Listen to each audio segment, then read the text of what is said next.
While visual perception dominates the information that flows into our brains, our hearing is the next most important of our senses.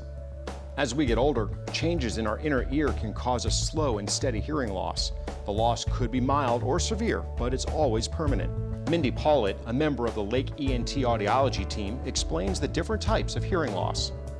There are 3 types of hearing loss. There's nerve damage, which is called sensory neural hearing loss, and that's just where the little hair cells in your inner ear or the nerve is damaged. So there's nothing that can be done to fix that. We can aid it with a hearing aid, but we can't fix it.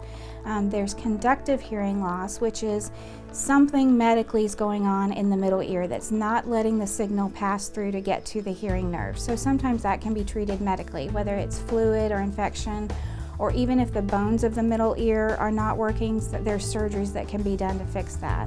And then the third type is called mixed loss, and it just means that it's a mix of both the nerve damage and the conductive. So there's a component of that loss that might be fixed medically, but you're still going to have some hearing loss from the nerve damage. Basically, we recommend people come in every 2 years for a hearing test unless they say that there's a problem in between, because then it could be a medical problem, so they should go ahead and come in.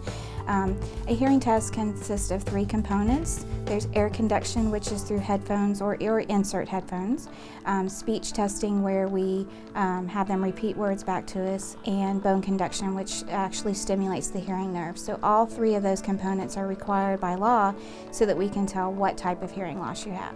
What we're finding is that younger people now need to come in for baseline hearing tests because we live in such a noisier environment that maybe our parents did.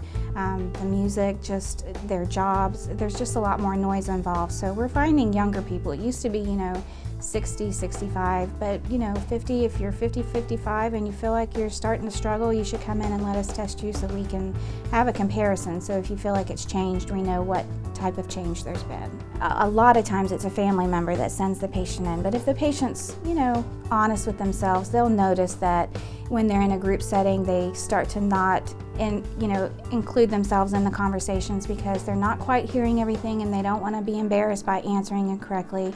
So they just kind of withdraw from the conversation. We always tell people, just stop and look at your surroundings. How often am I having to ask people to repeat themselves, or how often am I not hearing it so I don't answer? Those are kind of the signs that maybe you need to start getting a hearing test so we can see where you're at. For more information on hearing aids and the audiology services available at Lake Ear, Nose, Throat, and Facial Plastic Surgery, please click on the Hear It Here story link on our homepage at yourhometownhealth.com.